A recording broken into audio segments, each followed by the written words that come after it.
say? Yes, I look at the Kalagumarus, the new lawyer employed by Simon Ekpa, and I look at what happened, what transpired when the news broke that everybody, all the whole media platforms in Nigeria, feasted on that news that Simon Ekpa has been charged to court.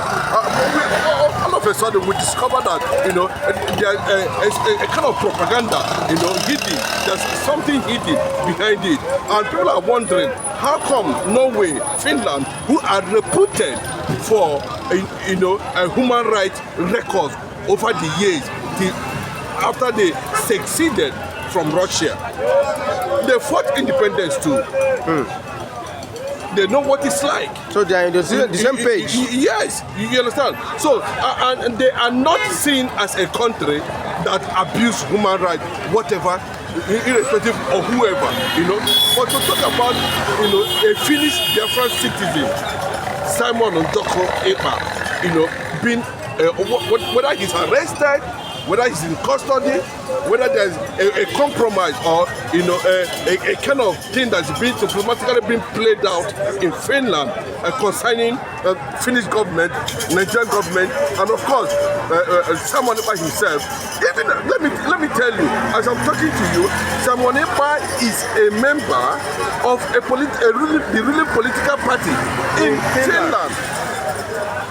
So how come that the Nigerian, propaganda agent under Bola Ahmed Tinubu and the Fulani agents saw it as a target, to incite or carry out such news that Simon Ekpa has been, charged for incitement? Then how come that it was immediately that Alexander Trump visited Kenya, made some certain statements in Kenya?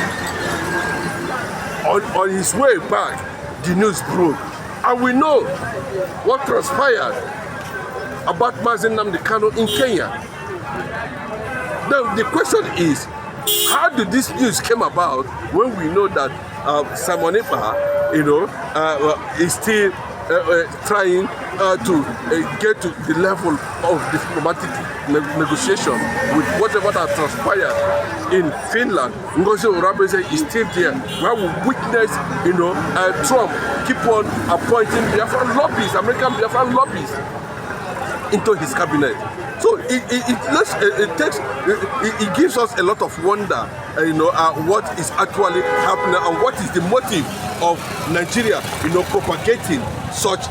But I know for fact there's no treaty, there's no extradition treaty between Finland and Nigeria currently now that will warrant, extraordinary rendition in whatever way, unless they want to base it on whatever diplomatic window open to international law, which, as I'm talking to you now, does not exist. So extradition does not exist. I think that's where the AGF was coming from. Attorney General of the Presidency was coming from. After they have tried and tried and tried, he made it openly that that they don't think that it is possible for Simon Ekpa to be extradited back to Nigeria. Then all of a sudden, we are seeing Finnish government, Norway, Scandinavian nations, having access currently, just of recent, on the Nigerian, oil and gas industry, fueling that,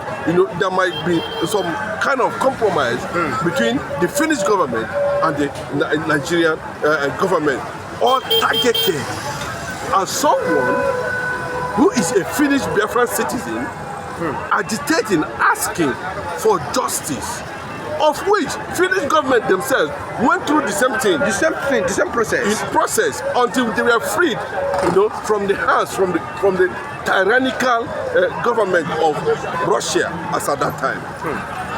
So if you look at it, it's a bit complicated, but I can tell you, from what we had